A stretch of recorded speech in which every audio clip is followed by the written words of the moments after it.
Hello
hello Yusuf, आवाज आ रही है आपको? जी सर, आ रही है। अच्छा, ये अपना लिंक जो है ना जूम का, वो थोड़ा शेयर कर दें बाकी सबके साथ। एक सेकेंड।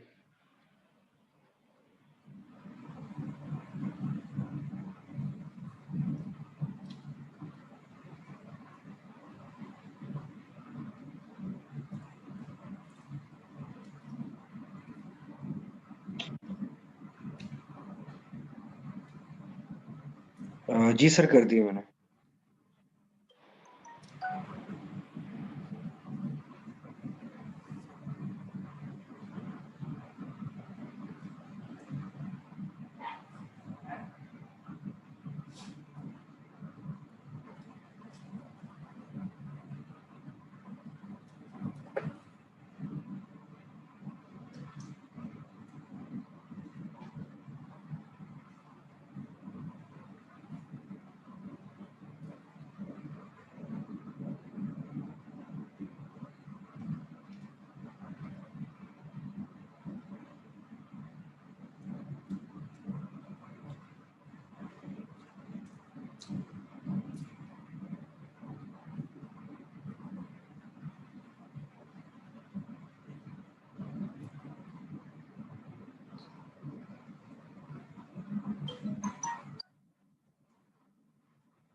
जी अख्तर साहब, क्या हाल है आपका? ठीक है?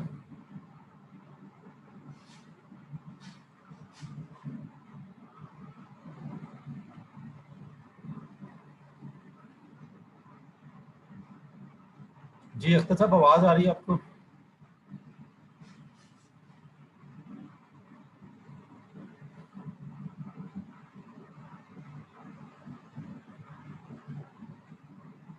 यूसुफ, आवाज़ आ रही है आपको सही? जी सर, आ रही है आवाज बिल्कुल।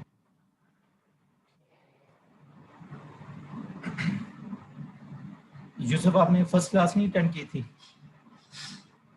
नहीं सर, मैं असल में इस सेमेस्टर का नहीं हूँ। तो मेरे पास इश्यू आ रहा था, मॉलम पे लिंक अपलोड नहीं हुआ हुआ था और मैं इंटरेक्शन नहीं थी किसी के साथ मेरी यहाँ पर। अब हो गया, प्रॉब्लम होगी सॉल्व? जी जी सर, आपने कर दी थी solve, thank you very much.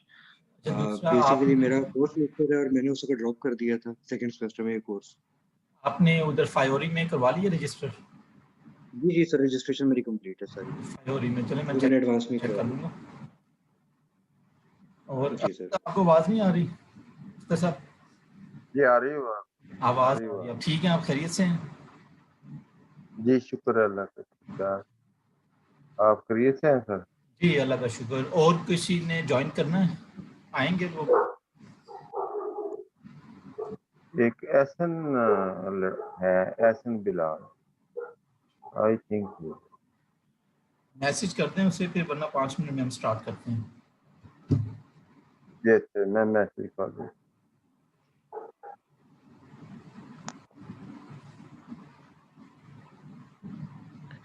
अभी तो सर सिर्फ 2 लोगों ने ज्वाइन किया है ये। 5 लोगों की क्लास है सर। इसमें अभी तक तो 6-7 स्टूडेंट्स हैं, कुछ लोग एनरोल करवा रहे हैं, कम स्टूडेंट। अच्छा अच्छा, स्टूडेंट है ही कम। और कौन से सब्जेक्ट्स हैं आपके सिलेबस में? मेरे सर बाकी सब रेगुलर हैं। मेरी सेकंड सेमेस्टर में शादी हुई थी, तो ये फिर आपका संडे का मॉर्निंग का कोर्स था तो मैंने ड्रॉप कर दिया था। जो लास्ट पे उठाऊंगा वो ऑनलाइन हो गया, मुझे पता ही नहीं चला फिर उस वक्त बाद में। ये फर्स्ट लेक्चर का मैंने अपलोड कर बाकी दिया था, सारे फर्स्ट लेक्चर वो ठीक आपने। है सर। इसके अलावा भी मैं कुछ वीडियोस, इसके अलावा जो रेलेवेंट वीडियोस हैं वो भी मैं आप लोगों को एक चैनल बना के ना अपलोड करता रहूँगा। जी ज़रूर सर। Thank you.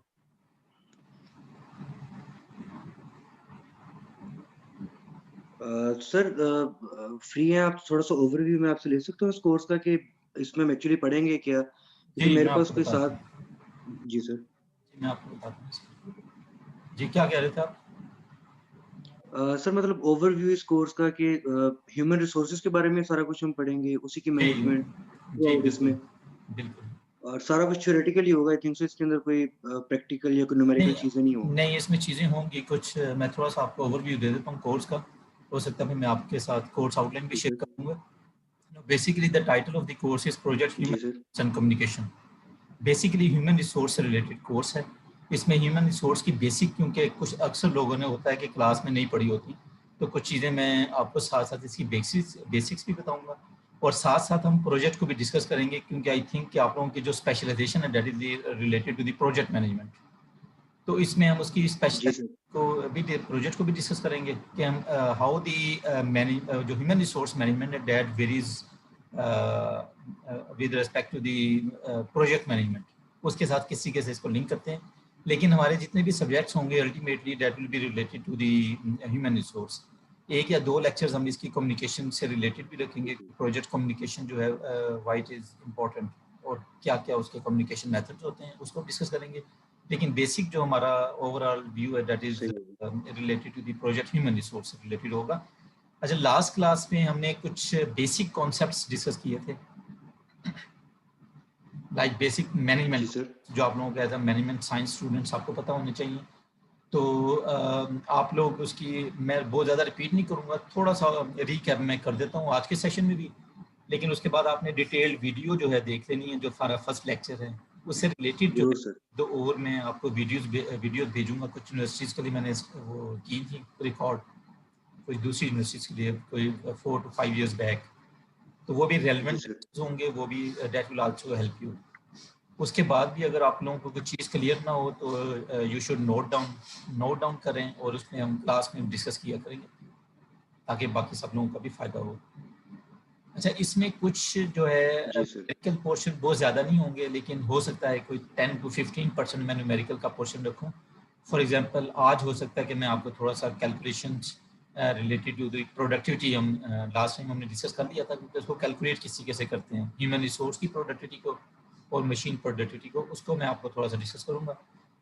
बाकी तो ज़्यादातर थ्योरेटिकल कोर्स हो है, लेकिन हो सकता है 15 to 20% हम न्यूमेरिकल, कुछ केस स्टडीज होंगे, असाइनमेंट्स जो है that will be related to the case study. तो that is the general overview of the course. एक का टॉपिक जो है हम हर लेक्चर में जो है टॉपिक डिस्कस किया करेंगे। ओके, ठीक है sir, thank you very much. joined us, welcome. Ehsan has also joined us. Ehsan, how are you? Yes sir, अस्सलाम वालेकुम सर। वालेकुम अस्सलाम। एहसन, ये आपका फर्स्ट कोर्स है या रिपीट तो नहीं कर रहे हो आप? सर आपसे पहले भी पढ़ चुका हूँ सर। पहले पढ़ चुके हैं, रिपीट कर रहे हैं। जी सर। ओके क्लास, हमने लास्ट क्लास में जो मैनेजमेंट को डिस्कस किया था कि मैनेजमेंट जो है that is the scientific study which is concern with the different activities, planning, organizing, staffing, directing, coordinating, controlling, reporting and budgeting. और उसका हमने पर्पस डिस्कस किया था that purpose of the management is to achieve the predetermined objectives of the organization. और objectives क्या होते हैं basic organization के? Profit maximization. Every business organization has the basic objective of profit maximization along with the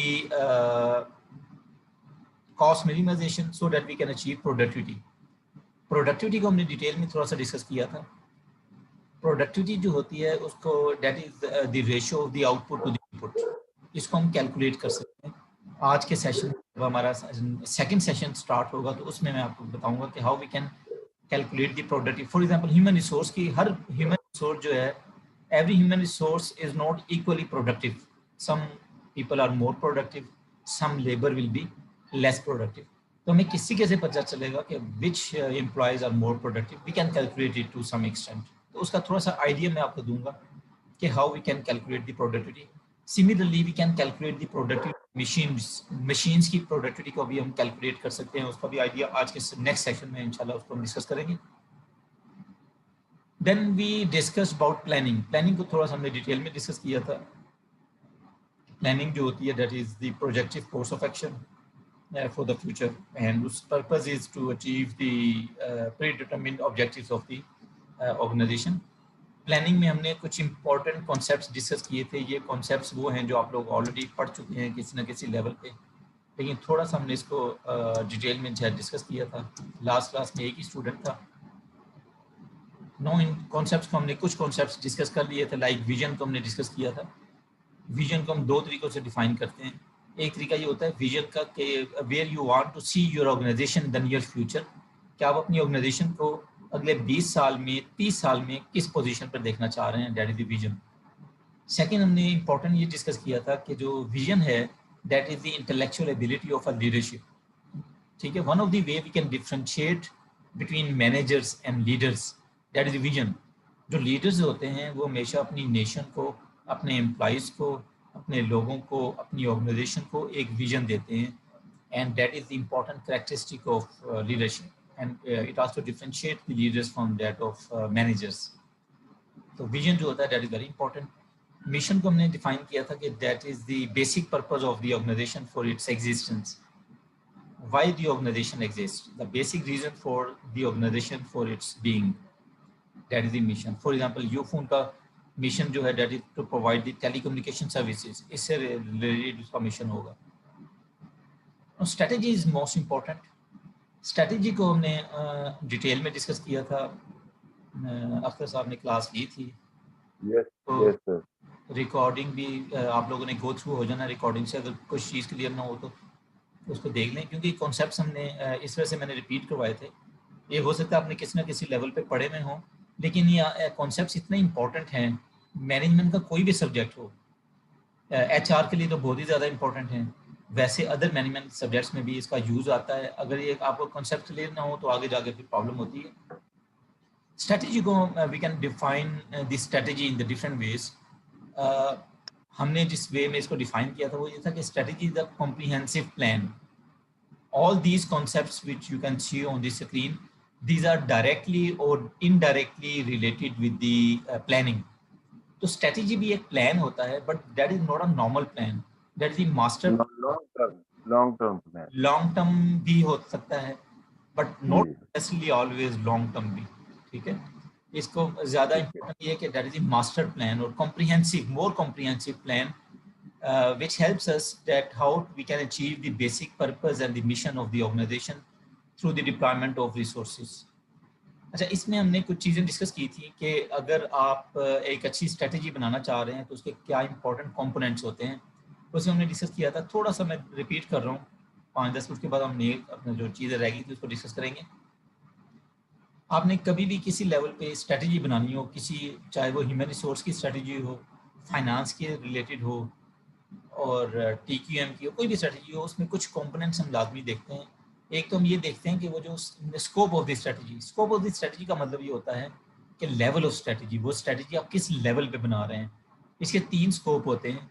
one of the scope is the top level management, इसको कहते हैं corporate level strategy, जो top management बनाती है। Like आपने franchising करनी है, ठीक है, किसी के साथ जॉइंट वेंचर करना है, तो ये आपकी टॉप मैनेजमेंट डिसाइड करेगी, उसको हम कहेंगे, उसका जो स्कोप है that is the corporate level scope और कॉर्पोरेट लेवल स्ट्रेटजी। सेकंड जो स्कोप होता है that is the business level strategy, जो आपके फंक्शनल मैनेजर्स बना रहे होंगे, बिजनेस मैनेजर्स, फाइनेंस मैनेजर्स बना रहे होते हैं, उसको कहते हैं बिजनेस लेवल स्ट्रेटजी। एक होती है ऑपरेशनल लेवल स्ट्रेटजी, जो हम अपने डायरेक्ट वर्कर्स जो ऑपरेशंस पे काम कर रहे हैं उनके लिए बनाते हैं, उसको कहते हैं ऑपरेशनल लेवल स्ट्रेटजी। तो ये सबसे पहले आपने डिफाइन करना होता है कि किस लेवल पे स्ट्रेटजी बना रहे हैं, that define the scope of the strategy. Second जो उसका इंपॉर्टेंट कंपोनेंट होता है रिसोर्स डिप्लॉयमेंट, कि जो भी स्ट्रेटजी होती है उसको इम्प्लीमेंट करने के लिए हमें रिसोर्सेज चाहिए होते हैं, और रिसोर्सेज किसी किसी डिप्लॉय करेंगे, किस डिपार्टमेंट को कितने रिसोर्सेज देने हैं, किन प्रोडक्ट्स को या सर्विसेज को ज़्यादा रिसोर्सेज प्रोवाइड करने हैं। वो जो स्ट्रेटजी होती है that will should also define that resource deployment. एक और इम्पॉर्टेंट कंपोनेंट जो होता है स्ट्रेटजी का, किसमें अच्छी स्ट्रेटजी भी होती है जिसमें कोई कॉम्पिटिटिव एडवांटेज हो, ठीक है, कि how you are doing different with respect to the competitors, कि वो स्ट्रेटजी आपको कितना हेल्प करेगी कुछ डिफरेंट करने से with respect to your competitors, इसको कहते हैं कॉम्पिटिटिव एडवांटेज। इसमें हमने लास्ट टाइम डिस्कस किया था कुछ सोर्सेज होते हैं कॉम्पिटिटिव एडवांटेज के, लाइक इसका एक टेक्नोलॉजी जो है that is the very important source of competitive advantage. Technology की, विद रिस्पेक्ट टू टेक्नोलॉजी लोग डिफरेंशिएट करती हैं ऑर्गेनाइजेशंस अपने प्रोडक्ट्स में, अपनी सर्विसेज में, लेकिन ये इतनी ज़्यादा सस्टेनेबल नहीं है, कॉपी हो जाती है। फिर हमने डिस्कस किया था मैनेजमेंट स्टाइल को, लाइक ट्रेडिशनल मैनेजमेंट है या कोई विजनरी मैनेजमेंट स्टाइल है, अगेन सस्टेनेबल नहीं है, कॉपी हो जाता है। बिजनेस प्रोसेस को हमने डिटेल में थोड़ा सा डिस्कस किया था कि what are the business processes, how the business processes can give you the competitive advantage. और एक पूरा हमारा लेक्चर जो है इस बिजनेस प्रोसेस पे होगा, like business process reengineering क्या होती है उससे रिलेटेड लेक्चर होगा। In every organization right, different processes, like आपसे मैंने जो लास्ट टाइम डिस्कस किया था कि हम कोई यूनिवर्सिटी है, उसने अपने बिजनेस प्रोसेस एडमिशन को ऑनलाइन कर दिया, लेक्चर भी ऑनलाइन हो रहे हैं, फीसें भी ऑनलाइन, यानी प्रोसेस को उन्होंने री इंजीनियर करके रिफाइन कर दिया for the betterment and better services of the customers, लेकिन ये भी सस्टेनेबल नहीं है। और लास्ट टाइम हमने ये कंक्लूड किया था कि जो मोस्ट इम्पॉर्टेंट कंपोनेंट होता है इसका स्ट्रेटजी का, दैट इज द, या कॉम्पिटिटिव एडवांटेज का, that is the human resource. अब देखें ह्यूमन रिसोर्स अच्छा किया था, HR ह्यूमन रिसोर्स या employees, they are the most important and most sustainable competitive advantage. ये सब चीज़ें मैं थोड़ा सा इस तरह से मैंने बताई हैं आपको, आज भी रिपीट कर रहा हूँ कि हमारा जो सब्जेक्ट है that is related to the HR, project HR।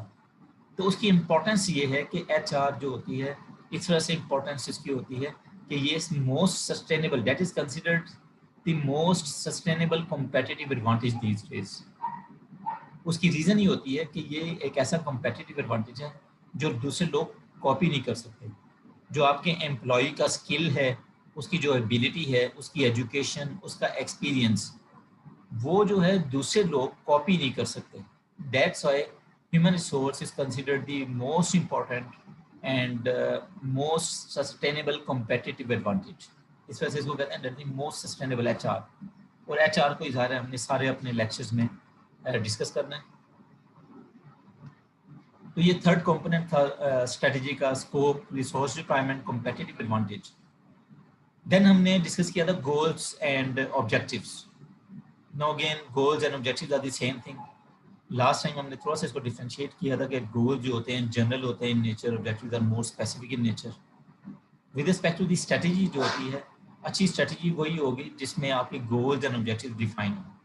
A good strategy should always define the desired level of accomplishments. What you want to accomplish, what are your goals, what objectives you will achieve after the implementation of that strategy. अगर आपकी strategy इन goals और objectives को define नहीं करेगी तो that will not be considered a good strategy. Then last इसमें जो important component था strategy का, उसको हम कहते हैं synergy. Synergy को भी थोड़ा सा हमने डिटेल में डिस्कस किया था। Any idea about synergy, Yusuf और एहसन?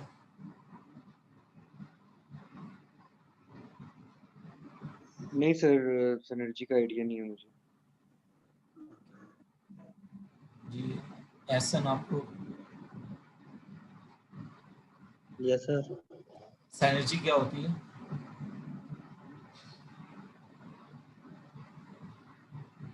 नहीं पता सर।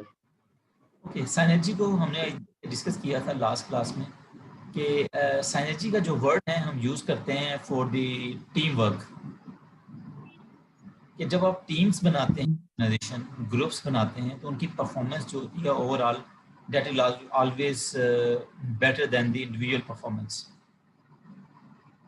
ठीक है, जब भी कोई काम मिलकर करते हैं तो उसका आउटपुट जो होता है उसका हमेशा ज़्यादा होता है। और sometimes I define this energy कि aggregate impact of something is always greater than the sum of the different individual impacts. इसकी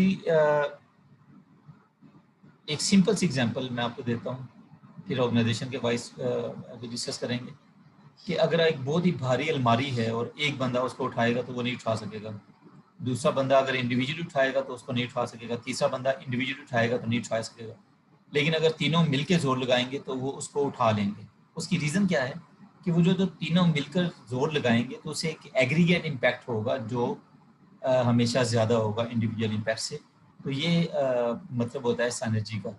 सिमिलरली ऑर्गेनाइजेशन में जब हम टीम्स बनाते हैं तो वो जो टीम का एग्रीगेट इम्पैक्ट होता है वो हमेशा ज़्यादा होता है कि आप इंडिविजुअल काम करेंगे तो हो सकता है उसका इतना ओवरऑल इम्पैक्ट ना हो जितना आपका टीम एज अ टीम का इम्पैक्ट होगा। तो दैट इस तरह से टीम वर्क के लिए हम ज़्यादा ये यूज़ करते हैं सिनर्जी। जी, ये सिनर्जी का कॉन्सेप्ट क्लियर है सबको? Yes sir. Yes sir. जो चीज़ जिधर क्लियर नहीं होगी आप लोगों ने पूछ लेनी है उधर से। Okay sir. ओके अख्तर साहब, हमने इधर तक आई थिंक डिस्कस किया था लास्ट क्लास में। जी डिस्कस जी यस सर। डिस्कस कर लिया था हमने, पॉलिसी और रूल। जी पॉलिसी और रूल्स ये मेरे ख्याल में नहीं डिस्कस किए। ओके चलें इसको डिस्कस कर लेते हैं। पॉलिसी, व्हाट इज पॉलिसी, क्या होती है? Any idea? Rules and regulations. Okay, rules and regulations. किसी भी ऑर्गेनाइजेशन के सर rules and regulation rules and regulations, जिसकी बेस पे वो चल रही थी। Okay okay, you are right. Policy ऑब्लिक रूल, तकरीबन इसका कॉन्सेप्ट भी सेम है। अक्सर आप मैनेजमेंट की बुक्स में देखें पॉलिसी ऑब्लिक रूल, वो कहते हैं सेम है, लेकिन थोड़ा सा मैं इधर डिफ्रेंशिएट करूंगा पॉलिसी और रूल को। पॉलिसी जो एक चीज़ हमेशा याद रखें, जो पॉलिसी होती है that is a sort of general guideline for the decision making. ये एक गाइडलाइन होती है जो मैनेजर्स को हेल्प करती है for the decision making. As far as the policy is concerned, there is a lot of room for the managers for decision making. Okay? Managers can use their own discretion for the decision making as far as the policy is concerned. Policy is like a circle, एक circle होता है और उस circle में आपने किधर operate करना है that depends on the managers. ये थोड़ी सी प्रोविजन होती है पॉलिसी में। इसके अगेन जो रूल होते हैं वो बहुत ज़्यादा स्पेसिफिक होते हैं। They are more specific in nature, they are more strict in nature. जो मैनेजर्स है they can not use their own discretion, their own choices for the decision making as far as the rules are concern. They should be as such implemented. और sometimes हम rules के बारे में कहते हैं it includes the dos and don'ts, ठीक है। तो ये थोड़ा सा डिफरेंस होता है। पॉलिसी जो होती है वो जनरल होती है, उसमें चॉइसेस होती हैं मैनेजर्स के पास। लाइक अगर मैं कहता हूँ कि smoking is not allowed in the university और इन दिस रूम और इन द क्लासरूम, तो ये रूल होगा या पॉलिसी होगा? रूल। ये रूल होगा। Why rule? रूल होगा सर। Why rule? इस वजह से कि पॉलिसी डिफर कर गई ना रूल से। जी, इस तरह से रूल होगा कि इसमें कोई चॉइस नहीं है आपके पास। Choice नहीं। स्मोकिंग नॉट अलाउड का मतलब नॉट अलाउड, ठीक है। इसमें किसी किस्म का रूल नहीं है फॉर द डिसीजन मेकिंग, तो ये आपका रूल होगा। सर इसको इस तरह भी एक्सप्लेन कर सकते हैं कि पॉलिसी आपका ड्रेस कोड है और रूल आपका यूनिफॉर्म है। ओके, रूल यूनिफॉर्म में भी ये थोड़ी सी डिफरेंट एग्जांपल। मतलब पॉलिसी के अंदर आपको एक ड्रेस कोड दे रहे थे कि उसके अंदर आप जैसे मर्जी जो मर्जी ड्रेस पहने, आपको कोई पाबंदी नहीं है। बट रूल के अंदर स्पेसिफिक आपको जो कलर, जो ड्रेस रिकमेंड किया होगा, उसके अलावा आप कुछ और नहीं पहन सकते। Okay, exactly. That is a very good example. That is a very good example you have given. बिल्कुल exactly इसका concept बिल्कुल same है। इसके एक और एग्जांपल मैं आपको देता हूँ। अगर सपोज कि यूनिवर्सिटी कोई ऐड देती है रिक्रूटमेंट का और वो कहती है कि हमें वी नीड MBAs, ठीक है, फॉर एन लेक्चर पोजीशन और some other position MBAs are required. हो सकता है उनकी किसी पॉलिसी में या किसी जगह लिखा होगा कि MBA मिनिमम जो क्वालिफिकेशन MBA होनी चाहिए। अब जब डिफरेंट लोग MBA अप्लाई करेंगे तो उसमें हो सकता है कुछ लोग कायद यूनिवर्सिटी के हों, कुछ फाउंडेशन के हों, कुछ रिफा के हों, कुछ लोगों की स्पेशलाइजेशन इसमें फाइनेंस में होगी, कुछ मार्केटिंग में होंगे। अब क्योंकि बेसिक जो उसमें लिखा हुआ है कि आपको MBA चाहिए, अब कौन सा MBA चाहिए, कौन सी यूनिवर्सिटी का चाहिए, ये डिपेंड्स ऑन द मैनेजर्स। यानी थोड़ा सा चॉइस मिल गया जो डिसीजन मेकर्स हैं, they can use their own description and the choices for the final decision making. So that is again another example of policy, that is the general guideline for the decision making. जी, class ये clear हो गया दोनों का concept, policy and rule yes sir. Clear हो गया? तो ये बस थोड़ा सा आपने इसको याद रखना है डिफरेंसेस को इसके। देन एक इसमें और कॉन्सेप्ट जो है that is the procedure. What is the procedure? Sir procedure हम ये कह लेंगे मतलब कि पॉलिसी और रूल्स को हमने किस तरीके से फॉलो करना है, इस तरीके से, मतलब कि जो वे Okay. बना हुआ है। Exactly, that is ये near to the definition of that दू- procedure का मतलब दूसरा इसको इम्प्लीमेंटेशन भी कह सकते हैं हम, कह सकते हैं। प्रोसीजर को। जी, कह सकते हैं इसको। समटाइम्स हम जब डिफाइन करते हैं तो कहते हैं ये जो प्रोसीजर होता है ना, it is the series of different steps which are in chronological order और sequence in order to achieve something. It is the series of different steps which are in chronological order to achieve some purpose. Now chronological order क्या होता है? Any idea? Chronological order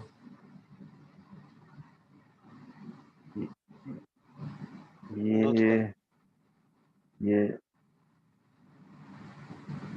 chronological order का मतलब ये होता है step by step, यानी जो स्टेप्स का सीक्वेंस है वो उसी सीक्वेंस में होंगे, वो चेंज नहीं होंगे।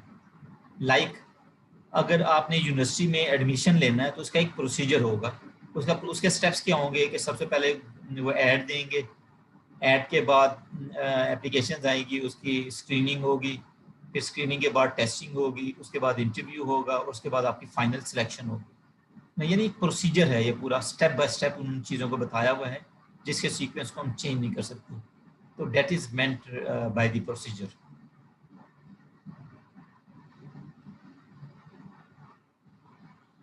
Okay, now come to the next. जी, is it clear? Yes sir. Yes sir. Now come to the most important. हमने HR को थोड़ा सा डिटेल में डिस्कस कर लिया। Now come to the project. हमारा जो टाइटल है इस कोर्स का, that is again project HR and communication.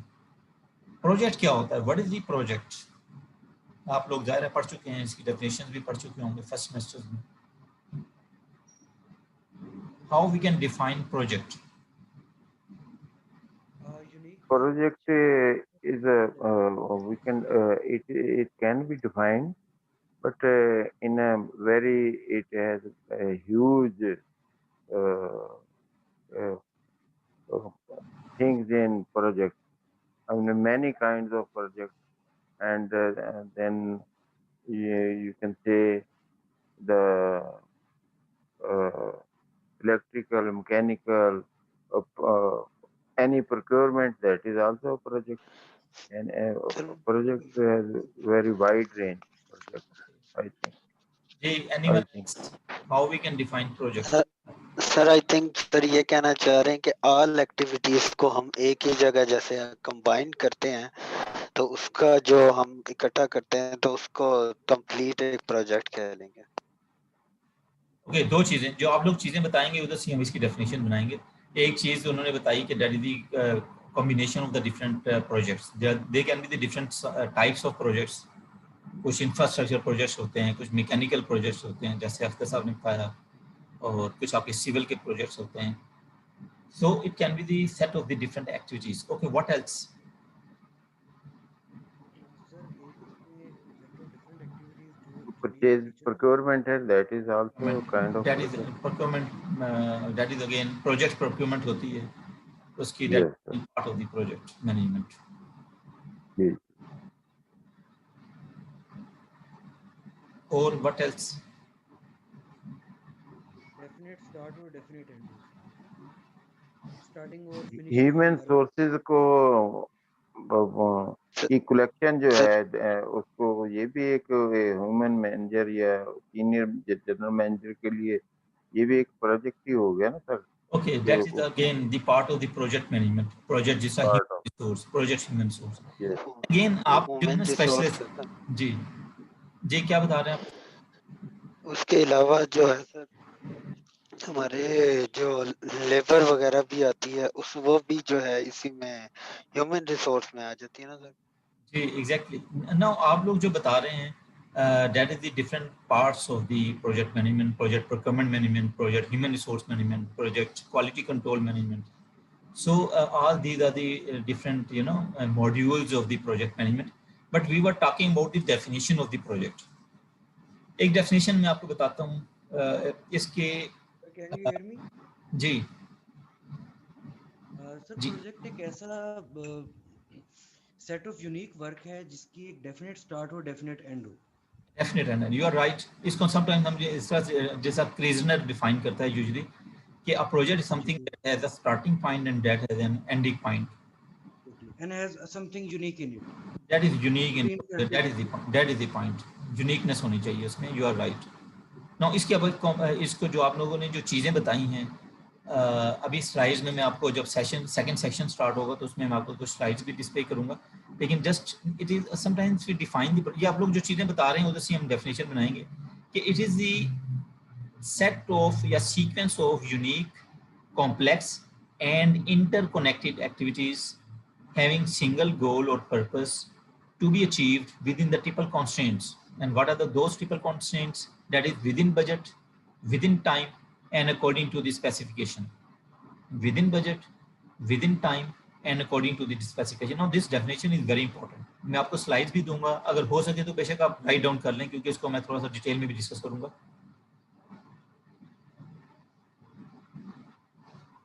Okay. Right.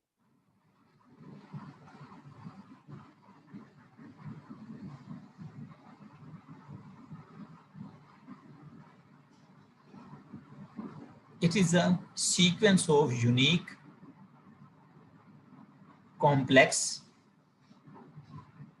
and interconnected activities having single goal or purpose to be achieved within triple constraints,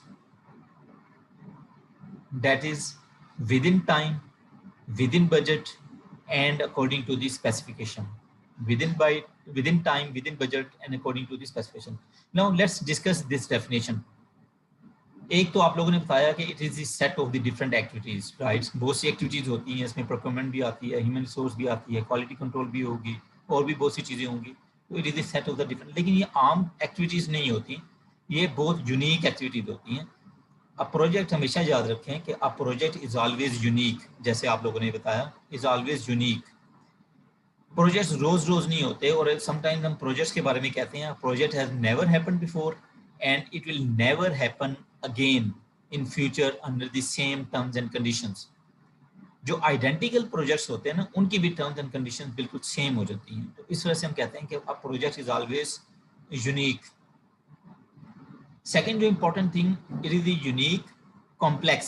A project is not the combination of simple activities. ये simple activities नहीं होती, ये बहुत complex activities होती हैं। और project management की job जो है ये भी बहुत ज़्यादा टफ होती है। सिंपल एक्टिविटीज़ या कॉम्प्लेक्स एक्टिविटीज़ का मतलब ये नॉन ट्रिवियल एक्टिविटीज़ होती हैं, ये प्रोजेक्ट में जो होती हैं, और रेपिटेटिव नहीं होती है। एक और कॉम्प्लेक्स का मतलब ये these are not the repetitive activities. Sometimes we can differentiate a project from a process, कि जो प्रोसेस होता है उसमें रेपिटेटिव एक्टिविटीज होती हैं, जबकि प्रोजेक्ट में रेपिटेटिव एक्टिविटीज नहीं होती हैं, यूनिक एक्टिविटीज होती हैं। So it is the set of unique, complex and interconnected activities. Interconnected activities means all the activities of the project are interconnected with each other. The input of one activity is the output of some other activity, and the output of some other activity will be the input of some other activity. So all these activities are interrelated, interconnected with each other. So it is a set of unique, complex and interconnected activities having single goal or purpose. Always remind one thing, अब project जो होता है उसका जो basic purpose होता है वो हमेशा सिंगल होता है, एक सिंगल पर्पस होता है which is to be achieved by that project. So it always have a single purpose to be achieved within triple constraints. Every project has 3 constraints. आजकल हम जब लेटेस्ट इसकी पीएम का जो मैनेजमेंट है उसमें हम 6 कॉन्स्टेंट्स कहते हैं, लेकिन इससे पहले हम डिस्कस कर रहे होते थे कि 3 कॉन्स्टेंट्स होते हैं। वो 3 इंपॉर्टेंट कॉन्स्टेंट्स क्या होते हैं? Within time. A project should be completed within time, जो आप लोग डेफिनेशन बता रहे थे कि it has a starting point, it has a ending point. A project should always be completed within time. Then within budget, आपकी जो cost है उसके अंदर वो कंप्लीट होना चाहिए। Then according to the specification, according to the quality required of that project. These are known as triple constraints of the project. Sir Triple constraints of the project. जी, any question? Sir single goal होना जरूरी है एक project के जी, लिए? इसको मैं भी बताता हूँ आपको। इसको नो, जो सिंगल गोल, मेन गोल मैं बता रहा हूँ कि जो मेन गोल है दैट शुड बी सिंगल। बाकी इसके सब गोल्स या बहुत सी दूसरी टारगेट्स होंगे जो उसको अचीव करने होंगे। नो, सिंगल गोल का पर्पस मैं भी बताता हूँ आपको। मीन टू से कि विजन एक होगा, मिशंस चेंज हो सकते हैं। No no, that is vision and mission, that is something. देखें उसको हम एक हेडिंग के अंदर सारे concept, that all is being discussed with, यानी ये सारे आपके प्लानिंग प्रोजेक्ट भी जो होता है एक प्लान होता है ना। तो इस वजह से देखिए प्लानिंग के हेड में हम सब डिस्कस कर रहे हैं, vision, mission, strategy, policy, rule, all these are the different important concepts which are directly और indirectly related with the planning. ये प्लानिंग से रिलेट कर रहे हैं। प्रोजेक्ट भी प्लान होता है क्योंकि एक प्रोजेक्टिव कोर्स ऑफ एक्शन होता है, फ्यूचर के लिए हम प्लानिंग करते हैं प्रोजेक्ट में, ऐसे ही होता है ना, that is for some future. So ठीक हो गया सर। इसको मैं भी आपका जो पॉइंट है उसको फिर मैं दोबारा रिपीट भी करता हूँ, लेकिन अभी हमने कहा कि every project should be completed within time, within budget and according to the specification. लेकिन सर इसमें थोड़ा सा मैं इख्तिलाफ करूंगा। जी जी, ये विद इन टाइम तो हो जाता है, लेकिन प्रोजेक्ट की कॉस्ट जो है ना उसमें हमेशा जो है ना पीईसी वालों ने भी और पूरे जो रूल्स एंड रेगुलेशन है पूरी दुनिया में, इसमें प्लस माइनस जो है ना परसेंटेज रखी जाती है हमें। जी बिल्कुल। अच्छा, ये आपने पहले अच्छा हुआ क्वेश्चन कर लिया, मैं यही चीज़ डिस्कस कर रहा था कि पाकिस्तान में बहुत ही रेयर प्रोजेक्ट्स होंगे जो विद इन टाइम हो, विद इन बजट हो और अकॉर्डिंग टू दी 100% स्पेसिफिकेशन हो। Isn't it? Yes yes. Not only in Pakistan, all over the world. जैसे आपने बताया कि बहुत रेयर प्रोजेक्ट्स होते जी हैं, जी, ऑल ओवर बिल्कुल द ही world, 100% all over. 100% within time हो, 100% विद इन बजट हो, तो should we call them project और we should call them the sick units? Should we call them project? No no, they will be called project. They will be called project. फिर हमारी definition गलत हो जाएगी। हम define ही ये कर रहे हैं प्रोजेक्ट को, that should be completed within time, within budget and according to the specification. Sir वो प्रैक्टिकल अप्रोच तो या प्रैक्टिकल जो अप्रोच नहीं। प्रैक्टिस है तो जी, yes okay okay, let me explain it. होता ये है कि जब प्रोजेक्ट हम स्टार्ट करते हैं तो उस प्लानिंग क्योंकि कर रहे होते हैं ना प्रोजेक्ट की, उस स्टेज पे हम हमने डिफाइन करते हैं अपने बेंचमार्क से, हमने इतने टाइम में कंप्लीट कर लेना है, इतनी कॉस्ट होगी, इतना ह्यूमन रिसोर्स रिक्वायर्ड होगा। लेकिन जब 2-3 महीने गुजरते हैं तो आपको पता चलता है कोई अनफोर्चून इवेंट हो गया जो आपको पता ही नहीं था, जिसके बारे में आपने प्लान ही नहीं किया, और वो सारी प्लानिंग आपकी बेंचमार्क चेंज हो गया। अब आप कहते हैं कि अब 4 महीने में नहीं, 8 महीने में कंप्लीट होगा या 10 महीने में कंप्लीट होगा। ना प्रोजेक्ट लाइफ साइकिल में होता ये है कि हर 4 महीने के बाद पीरियोडिकली, सेमी एनुअली प्रोजेक्ट का रिव्यू होता है, और उस रिव्यू में हम अपने जो बेंचमार्क्स हैं या गोल्स हैं दोबारा रीडिफाइन करते हैं, रीसेट किए थे। रीसेट करते हैं। यानी पहले हमने शुरू में डिसाइड किया था कि ये 3 साल में कंप्लीट हो जाएगा, लेकिन 4 महीने बाद पता चला कोई अनफोर्चून इवेंट हो गया या किसी भी वजह से हम कहते हैं कि अब ये 3 साल में कंप्लीट नहीं होगा, ये 3.5 साल में कंप्लीट होगा। इसमें इतनी कॉस्ट लगनी थी लेकिन अब ज़्यादा कॉस्ट लगेगी। तो मेरा मतलब कहने का ये है, throughout the life cycle of the project ये अपने गोल्स हम according to the current situation इसको रीडिफाइन करते रहते हैं। Okay okay. That is important, that is हाँ। द इसको कंट्रोलिंग भी हम कैसे हैं और मैनेजिंग भी इसको कहते हैं। तो इस तरह से हमारी डेफिनेशन भी ठीक हो गई और प्रोजेक्ट्स हो रहे हैं, we can call them projects. और इसकी क्लास भी रखी जाती है, प्रोजेक्ट जब डिफाइन किया जाता है ना, जी जी, इसमें क्लास भी एक रखी जाती ओके। प्रोजेक्ट रिस्क मैनेजमेंट के उसमें क्या क्या रिस्क हो सकता है, उसकी कॉन्टीजेंसी प्लानिंग हम अलग से रखते हैं।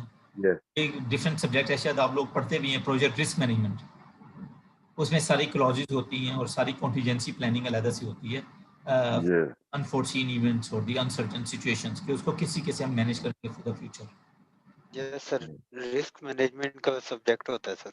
जी, उसमें हम इसको डिटेल में डिस्कस करते हैं इन चीज़ों को। सो प्रोजेक्ट की डेफिनेशन आपको क्लियर होगी सबको? Yes sir. ठीक है। अच्छा, एक होता है प्रोग्राम। What is programme?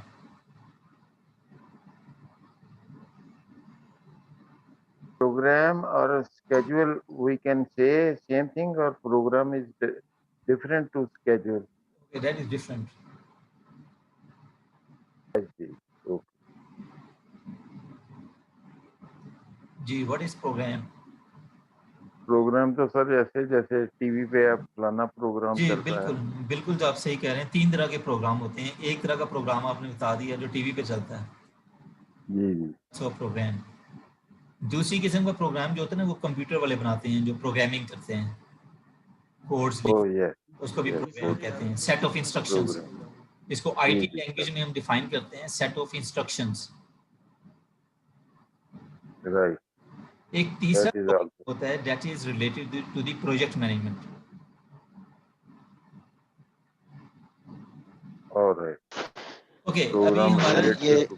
ये ये जो है सर, मतलब कि हमने अगर प्रोजेक्ट के हिसाब से देखा जाए कि मतलब कि कंक्रीट हमने कब करनी है, तो उसके लिए शेड्यूल बनाते हैं, तो उसके लिए प्रोग्राम बनाते हैं। ओके, मैं अभी तो बताता हूँ आप समथिंग लोग। Like this. अभी ये सेशन हमारा एंड होने वाला है, 1 मिनट से कम टाइम रह गया। 5-10 मिनट की मैं ब्रेक दूंगा, उसमें आप लोग देखें कि प्रोग्राम का मतलब क्या होता है, how program is related to the project, इसमें डिफरेंस क्या होता है, फिर हम इसको दोबारा डिस्कस करेंगे after the break session. Right. Clear? Okay. तकरीबन 5-7 मिनट बाद मैं ओके दोबारा सर। दूंगा और इधर से स्टार्ट करेंगे।